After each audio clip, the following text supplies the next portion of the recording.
হে আমার প্রিয় সন্তান, মনোযোগ দিয়ে শোনো। এই বার্তাটি এক বিশেষ সময় তোমার কাছে পৌঁছেছে। এটা কোনো কাকতালীয় ঘটনা নয়। তুমি তোমার পুরো জীবন এক অনন্য অনুভূতি নিয়ে কাটিয়েছ। এক গভীর থেকে ওঠা ডাকে সাড়া দিয়ে এক অটল জ্ঞান নিয়ে যে তুমি আলাদা, এই পৃথিবীর সাধারণ বোঝার বাইরে এক ঐশ্বরিক উদ্দেশ্যের জন্য নির্বাচিত। কিন্তু আজ আমি তোমাকে সেই সত্য বলবো যা চিরতরের জন্য তোমার চোখে তোমার নিজের পরিচয় বদলে দেবে। তুমি শুধু আলাদা নও, তুমি পরমাত্মার নির্বাচিত। তোমাকে এই কথা কখনো বলা হয়নি, বরং ভুল বোঝা হয়েছে, উপেক্ষা করা হয়েছে। অনেক সময় তোমার সঙ্গে সংঘর্ষ হয়েছে, কিন্তু সত্য এটাই যে তোমাকে কোনো ভিড়ের সঙ্গে মিশে যাওয়ার জন্য তৈরি করা হয়নি। তোমাকে এমন এক উদ্দেশ্যের জন্য বেছে নেওয়া হয়েছে যা মানুষের চিন্তার বহু উপরে। আর আজ আমি তোমার মনে সেই সত্যটি স্পষ্ট সংকেত উন্মোচিত করতে চলেছি, যা প্রমাণ করে যে তুমি ঈশ্বরের নির্বাচিত। কিন্তু তার আগে আমি চাই যে তুমি তোমার উপস্থিতি জানান দাও। যদি আজকের এই বার্তাটি সরাসরি তোমার আত্মার সঙ্গে কথা বলে, তাহলে এক্ষুনি মন্তব্যে অবশ্যই ধন্যবাদ মহাবিশ্ব লিখতে ভুলবে না। এই সংখ্যাগুলো এক ঐশ্বরিক সংকেত, আর যদি তুমি এগুলো দেখতে পাও তাহলে এটি আরও এক প্রমাণ যে এই বার্তাটি কেবল তোমার জন্য। এখন চলো এগিয়ে যাই সেই 7টি ঐশ্বরিক সংকেতের দিকে, যেগুলো জানলে তুমি তোমার আত্মার প্রকৃত শক্তিকে চিনতে পারবে। এ দুনিয়া চায় না যে তুমি তোমার আসল শক্তি জানো, কিন্তু আমি চাই, কারণ এখন সময় চলে এসেছে তোমার জাগরণের। ঈশ্বরের প্রিয় হওয়ার কোনো সহজ কাজ নয়, বরং এই পথ আরও কঠিন হয়ে যায়। তুমি অন্ধকার রাত পেরিয়ে এসেছো, যেখানে সবকিছু হারিয়ে যাওয়ার মতো মনে হয়েছে। তুমি বিশ্বাসঘাতকতার শব্দ করেছো, ভেঙে পড়েছো, একাকিত্ব অনুভব করেছো। হয়তো তুমি ঈশ্বরকে প্রশ্ন করেছো, কেন আমার জীবন এত কঠিন? কেন মানুষ আমার বিশ্বাস ভেঙে দেয়? কেন আমি এত একা বোধ করি? তবে শোনো, এই ঐশ্বরিক সত্য, সবচেয়ে শক্তিশালী যোদ্ধারাই সবচেয়ে কঠিন যুদ্ধ লড়ে। সবচেয়ে দীপ্তিমান আত্মারাই সবচেয়ে গভীর অন্ধকারে ঢলে পড়ে। আর যাদের ঈশ্বর সবচেয়ে বেশি ভালোবাসেন, তাদেরই তিনি সবচেয়ে বেশি পরীক্ষা নেন। কারণ তুমি সাধারণ নও, আর সাধারণ মানুষ অসাধারণ কাজের জন্য প্রস্তুত হয় না। যদি তোমার নিজেকে আলাদা মনে হয়, ভুল বোঝা হয়েছে, সীমার বাইরে বারবার পরীক্ষা করা হয়েছে, তাহলে তার একটি নির্দিষ্ট কারণও আছে। তোমাকে এমন এক আহ্বানের জন্য প্রস্তুত করা হচ্ছে যা তোমার কল্পনার অনেক ঊর্ধ্বে। তোমাকে ডাকা হয়েছে, তোমাকে বেছে নেওয়া হয়েছে, আর এখন সময় এসেছে সেই সত্যকে গ্রহণ করার। তুমি এই বার্তা এখন কেন শুনছো? কারণ আত্মিক জগতে কিছুই কাকতালীয় নয়। তুমি এখানে আছো কারণ তোমার আত্মা উত্তর খুঁজছিল। তোমার ভিতরে এক রূপান্তর শুরু হয়ে গেছে। তুমি পৃথিবীকে নতুন এক দৃষ্টিতে দেখতে শুরু করেছো। তুমি এই জগতের পুরনো নিয়মগুলোকে প্রশ্ন করছো। তুমি এমন এক শক্তির দিকে আকর্ষণ অনুভব করছো যা তোমার চেয়েও অনেক বড়। হে প্রিয় আত্মা, এটাই তোমার জাগরণ, আর এই মুহূর্তটাই তোমার জীবনের সবথেকে বড় পরিবর্তন। এখন সময় এসেছে জানার যে তুমি আসলে কে। তোমার ঐশ্বরিক শক্তিকে গ্রহণ করো, ওঠো। শত্রু তোমাকে বিভ্রান্ত করার চেষ্টা করছে, তোমার দৃষ্টিকে ধোঁয়াটে করার চেষ্টা করছে, তোমাকে নিজের উপর সন্দেহ করানোর চেষ্টা করছে, কিন্তু আর না। কারণ আজকের পর তুমি আর কখনো নিজেকে আগের মতো দেখবে না। এখন এক গভীর নিঃশ্বাস নাও, একাগ্রভাবে তোমার আত্মাকে খুলে দাও, কারণ আমি যা বলতে চলেছি তা সবকিছুই বদলে দিতে পারে। তো চলো শুরু করা যাক। সংকেত 1, তুমি সবসময় নিজেকে আলাদা ও বিশেষ অনুভব করছো। এই পৃথিবীতে পা রাখার মুহূর্ত থেকেই তোমার ভিতর থেকে এই অনুভূতি হয়েছে যে তুমি কিছুটা আলাদা, হয়তো কোথাও নয়, কিন্তু আত্মার ভিতরে তুমি জানতে যে তুমি অন্য সবার মতো নয়। যখনই তুমি ভিড়ের সঙ্গে মিশে যেতে চেয়েছো, তখনও কিছুটা একটা ছিল যা তোমাকে সবার থেকে আলাদা করে দিত। নির্বাচিত আত্মারা প্রায় একা বোধ করে, শুধু মানুষের থেকে নয় বরং পুরো পৃথিবীর থেকে। আর এই একাকিত্ব কোনো অভিশাপ নয়, বরং এটি ঈশ্বরের পরিকল্পনা, যাতে তুমি তার কণ্ঠস্বর আরও স্পষ্টভাবে শুনতে পারো। ছোটবেলা থেকেই তোমার আকাঙ্ক্ষাগুলো ছিল অন্যদের থেকে অনেকটাই আলাদা। যখন অন্যরা ফ্যাশন বা নাম অথবা বস্তুগত জিনিসের পিছনে ছুটছিল, তখন তোমার আত্মা অন্য কোথাও ঘুরে বেড়াচ্ছিল, গভীর চিন্তায়, আত্মিক প্রশ্নে, এমন সব কৌতূহলে ডুবে থাকতো। তোমার বয়সের তুলনায় অনেক এগিয়ে ছিল হয়তো। নিজের পরিবারের মধ্যেই তুমি নিজেকে অচেনা অনুভব করেছো। তোমার সত্যিকারের বন্ধু খুব কম ছিল। ভিড়ের মাঝেও তুমি নিজেকে একেবারে একা অনুভব করতে। কিন্তু এই সবই তোমার পরিচয়ের প্রমাণ। ঈশ্বর তার নির্বাচিতদের আলাদা করে রাখেন, যাতে তারা তার সঙ্গে সঙ্গে হাঁটতে পারে। পৃথিবী কেন তোমাকে প্রত্যাখ্যান করছে? তুমি কি এখনো ভাবছো মানুষ তোমাকে ভুল ভাবে? কেন তারা অকারণে তোমার বিরুদ্ধে চলে যায়? কারণ তোমার আত্মা তাদের আত্মাকে নাড়া দেয়। যারা ঘুমিয়ে আছে তারা জেগে থাকা ব্যক্তিকে সহ্য করতে পারে না। যারা অন্ধকারে বাস করে তারা আলোয় থাকা মানুষের পাশে টিকে থাকতে পারে না। তোমার অস্তিত্বই তাদের মিথ্যা জগৎকে কাঁপিয়ে তোলে। আর এই কারণে নির্বাচিত মানুষেরা প্রায় উপহাসের পাত্র হয়, অস্বীকৃত হয়, ছুঁড়ে ফেলা হয়। কিন্তু মনে রেখো, ঈশ্বরকেও প্রত্যাখ্যান করা হয়েছিল।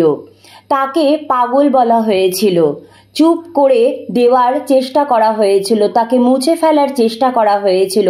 তবুও তিনি তার উদ্দেশ্য পূরণ করেছেন। আর তুমিও করবে। যে পৃথিবী আজ তোমাকে বোঝে না, একদিন সেই পৃথিবী তোমার মুহূর্তের সাক্ষী হবে। তাই হে আমার প্রিয় আত্মা, নিজেকে যথাযথ রূপে গ্রহণ করো। যেখানে তোমার স্থান নেই সেখানে যেও না। পৃথিবী তোমাকে বোঝে না, এটা মানে এই নয় যে তুমি ভুল।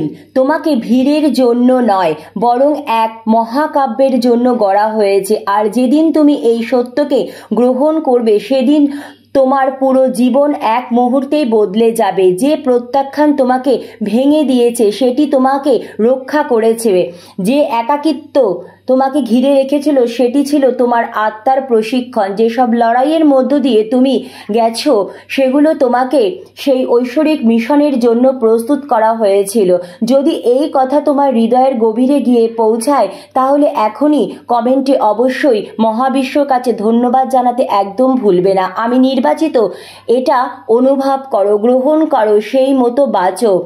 আর যদি তুমি প্রস্তুত হও তোমার পুরো শক্তিতে প্রবেশ করতে, তাহলে অবশ্যই চ্যানেলটি সাবস্ক্রাইব করার অনুরোধ রইল।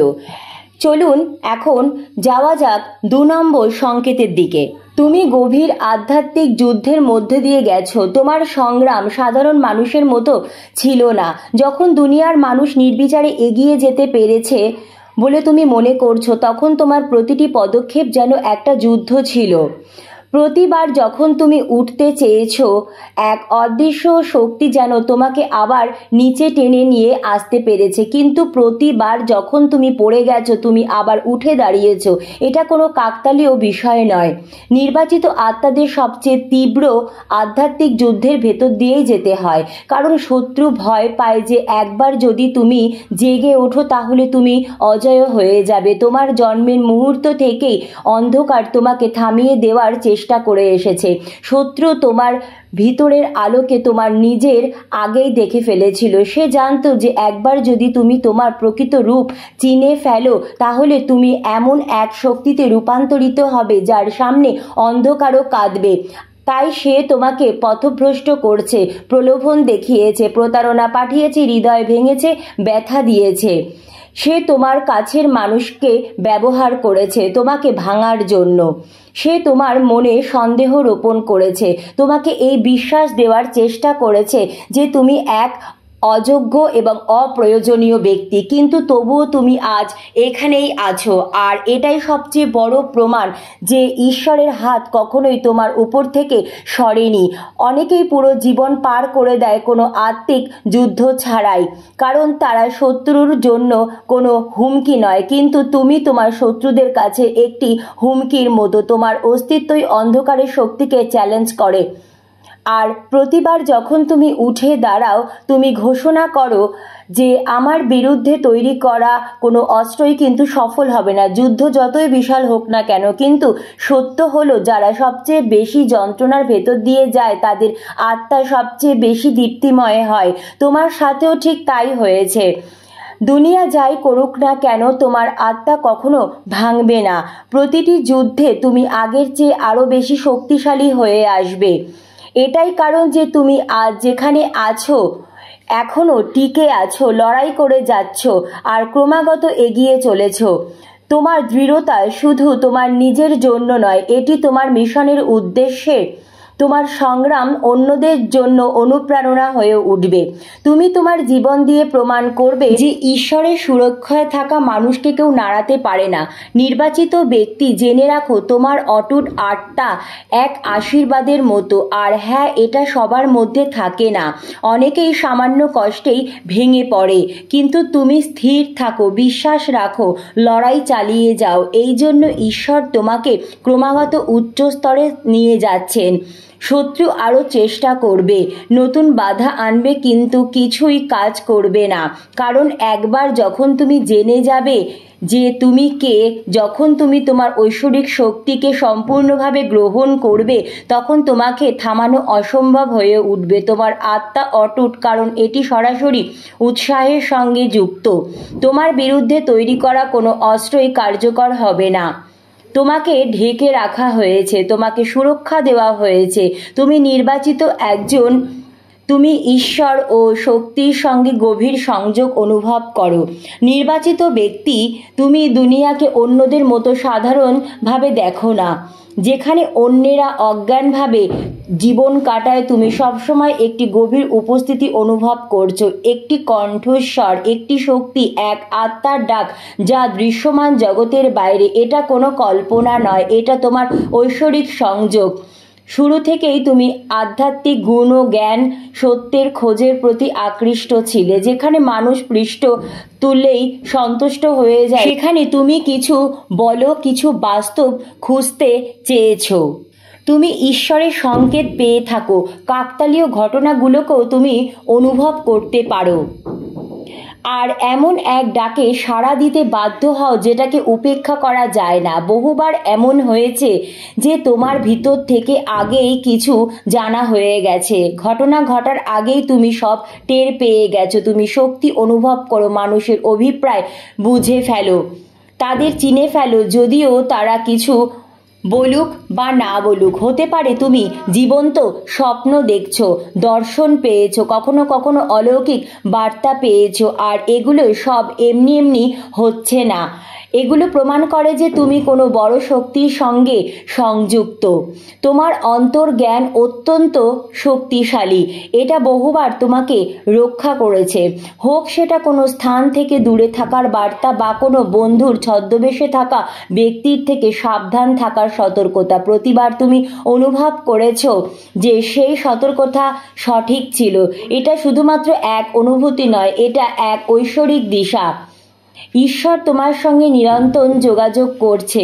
স্বপ্ন, অন্তর্জ্ঞান, জীবনে আসা ঘটনা প্রবাহ এই সংকেতের মাধ্যমে। হে আমার প্রিয় আত্মা, এই সব কিছু কেবল কাকতালীয় ঘটনা নয়, এগুলি সবই হচ্ছে ঐশ্বরিক বার্তা। তোমাকে ইঙ্গিত দেয় যে তুমি সঠিক পথেই আছো। ধন্যবাদ মহাবিশ্ব।